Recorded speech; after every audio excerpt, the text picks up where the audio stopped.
Hey guys, John and Cody here from Nothing But Cardboard, and today we're doing part 4 of our series, Sports Cards for Dummies. And today we're going to talk about to get your card graded or to sell it raw, so stay tuned.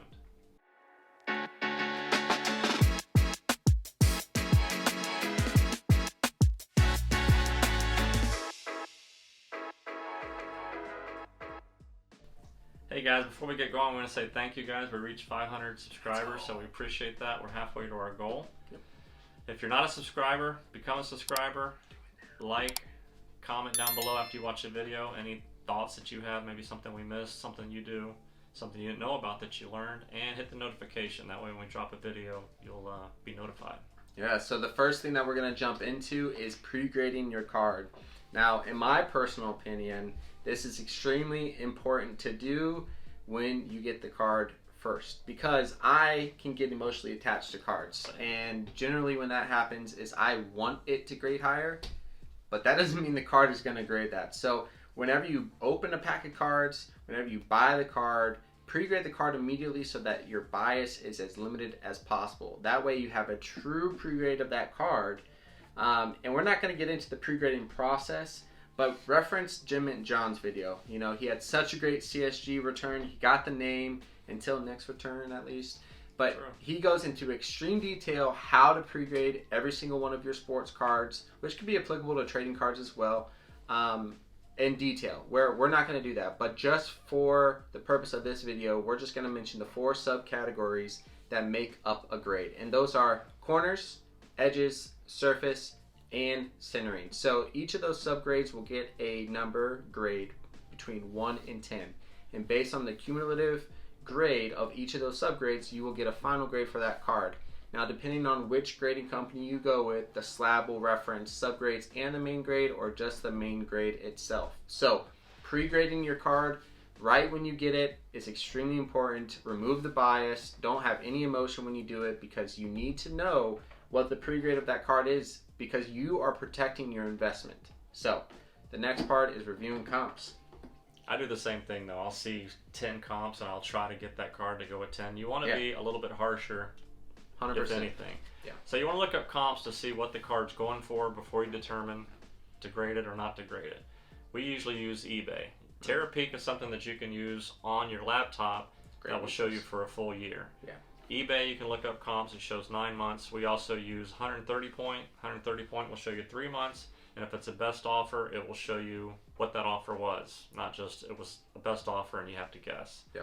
Center Stage is an app that we started using recently where you can take a picture and it brings up the comps. It's still hit or miss for me. Sometimes it brings up different cards. Card Ladder, Market Movers, you can use all of those things and check out the most recent comps. Okay, so in this example, we have a 2018 Shohei Ohtani Topps Chrome rookie card, number 150.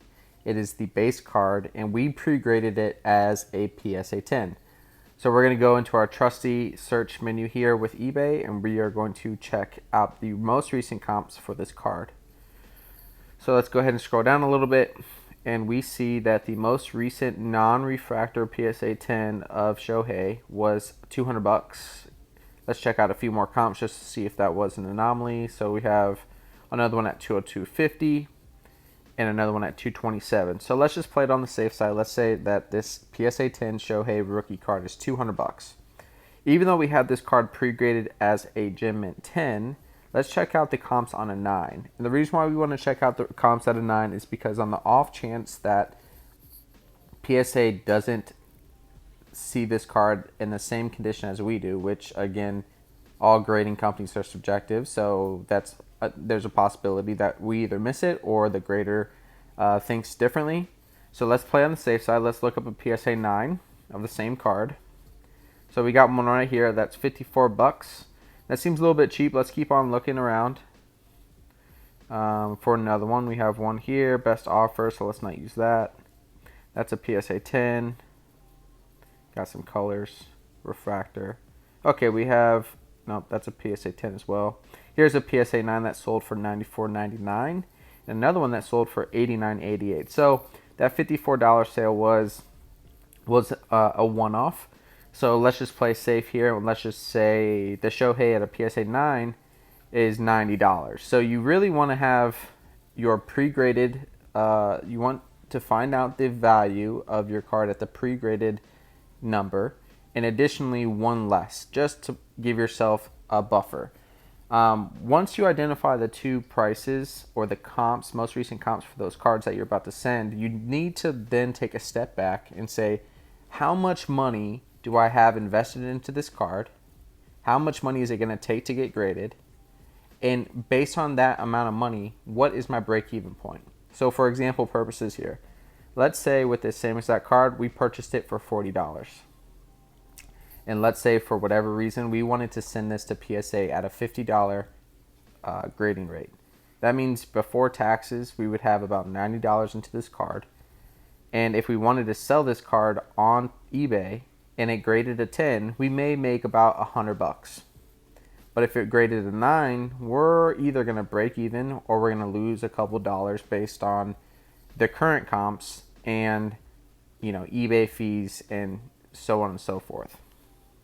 So next thing I want to talk about is collector versus investor, where you're sitting. If you're a collector, you may like HGA slabs, you might like the color match. You don't care if it's ever going to sell for more than you paid for the grading fee. And I'm only saying that because we've done that ourselves and had to lose money. You better hold on to that card for a long time or get prepared to send it to another grading company if you're a collector that plans on being an investor. Crack it and send it out, right? Yeah. So, sorry, HGA. Mainly, just true. It's our point. CSG has really clear slabs, so a lot of guys like their slabs for their collection because you can see it. Yeah. The slab encases it, it protects it.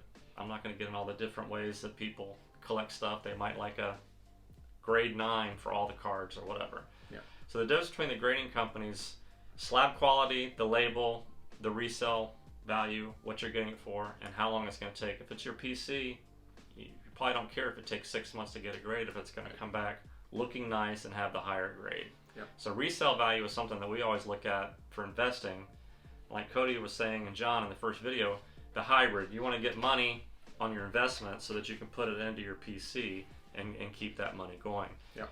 So each company has different pros and cons. So the cons are how long it takes to get them grading and how much it costs. So most of them have a membership. You have to sign up for a membership. So PSA has a collector's club. You pay $100. You can get the lower tiers. You get some specials. You get a magazine in the mail. The old days you used to get a backpack or a coffee mug or something. CSG, we did a silver membership. It was like $300. We actually got a $150 voucher to send our cards in, so you really only pay for half of it. So you have to look at each company and see what the membership is. Yep. Add that to your price point for your cards, add in the shipping and everything else to make sure you get the total price that you're putting into the card based on how much money you're getting out of the card. Next thing you want to determine is each company grades differently. Again, like he said, reference that video. It talks about how they grade the front, the back, the different levels, but vintage versus modern cards. Yeah. CSG is really hard on vintage cards based on our personal. They're hard on everything. Yeah, they're a tough grader. They've gotten easier since they added the 10 in there. So your vintage cards you're going to want to send to PSA or SGC because they don't grade them as hard. So based on the error of your card may determine on where you want to send them also. And you just want to pay attention to turnaround times because if your card's going to be gone for 6 months, you might not get it back. If you send it to SGC where it's a little more to send it, the price might be cheaper, but you're going to get the card back in 2 or 3 weeks. So you just need to pay attention to that. And something else to think about is you're investing in the company as much as you're investing into the person. Like we talked about Shohei Ohtani. Let's say we send it to CSG, who right now most people have it like number 4 on the ranks. PSA, BGS, SGC depending on, and then CSG at the bottom. So you're also investing in that company, that the company is going to do well later and grow and become higher resale value as much as you are Shohei. So keep those things in mind. Yeah, market speculation or however the hobby is perceiving that grading company definitely plays a factor in the value of that card. So I just want to hit on your last point there. Grading turnaround times. To your point, you can grade a card graded with SGC. You may only see, you may sell the card for maybe 5 to 10% less than a PSA card that's in the same grade. But maybe that could make the difference up. If you're willing to take that 10% loss by selling it with SGC in a shorter period of time than you would at PSA. Is that worth it?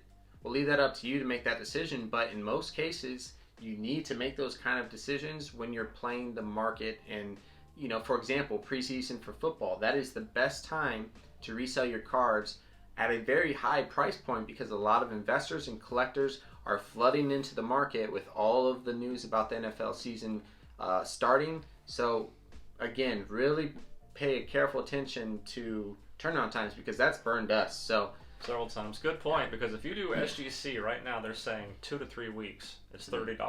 Right. You're going to save money with PSA $18, but you're talking 6 months or more until they get rolling. Right. So SGC, you send a card for $30. You're getting it back. You could sell it, reinvest that, resend another card. You may get 3 orders sent to SGC before you get the 1 PSA. So that's a good point. Yeah, and it's an estimated turnaround with PSA. So back when John and I, all of us have sent cards to PSA that took over a year to get back, but when we first submitted those cards, maybe it was 5-6 months. Right now it's 5 months, but in all honesty, I don't think I'm seeing that card until next year this time. But anyways, I digress. The next thing that you want to focus now with the pre-grading section and just determining if it's better to sell your card raw or graded in a slab is population reports. Population reports is often overlooked, and it's an extremely important piece of that process because it can tell you 2 things. It can tell you, 1, if your card has a better chance to gem if you have it pre-graded as a 10, or even at a 9. It'll tell you if it has a good chance of getting your true pre-grade. And the second thing it's going to tell you is whether or not you have a very good chance of making money, or if you should prepare to break even, or even include a safety buffer within that. So let's check out some population reports of Luka Doncic. So in this example, we're going to pull up the 2018 Panini Prism set, Luka Doncic, and we're going to start off with the red, white, and blue Prism. So we're going to use PSA. The population report database is the largest within grading companies, so it's only fair to use them, and we're going to assume that most of the people that are sending cards to get graded or to reference the value points are going to use PSA, since they are pretty much the champion right now with resale value. So if you look at this example, PSA 9 is going to have about 900 to 1,000 PSA 9s that Luka Doncic red, white, and blue prisms sold, or that have been graded at a PSA 9. The PSA 10, however, has over 1,500. So based on that, if you pre-graded your card at a 10, it's safe to say that you have a very good chance of getting a Gem Mint 10 as opposed to a PSA 9. Now, let me just put a little special note in here. When we say pre-grade, you have to have some experience and you have to do your due diligence to look at the front and the back. You have to know the things to look for. So again, reference Gem Mint John's video on how to pre-grade your card effectively, because if you think it's a 10 and you're overlooking things in your bias, even if the population report says that you have a better chance to get a PSA 10, it doesn't matter. But nevertheless, let's take it to the silver prism in the same set, Luka Doncic. So in this example, you'll see that PSA 9s and 10s have a really even number. So again, if you're pre-grading a silver prism at a 10, just realize that there's almost a 50% chance that you will get either a PSA 9 or PSA 10. So in this case, if you pre-grade a 10 and your break-even point is higher than what you could resell a PSA 9 silver prism at, you may not want to sell it as a graded card. You may just want to sell it raw. In that case, you don't have to wait for the turnaround times of a grading company, etc., etc. The third example of Luka Doncic from the same set is going to be the Hyper Prism. In this example, you'll see a far greater, almost 3x number of PSA 9s over PSA 10s. So let's just say you do your due diligence, you pre-grade your card a 10. If this was me personally, I'm going to automatically assume it's a 9, and I'm going to work off my break-even point at that price point. Now, let's just also state this.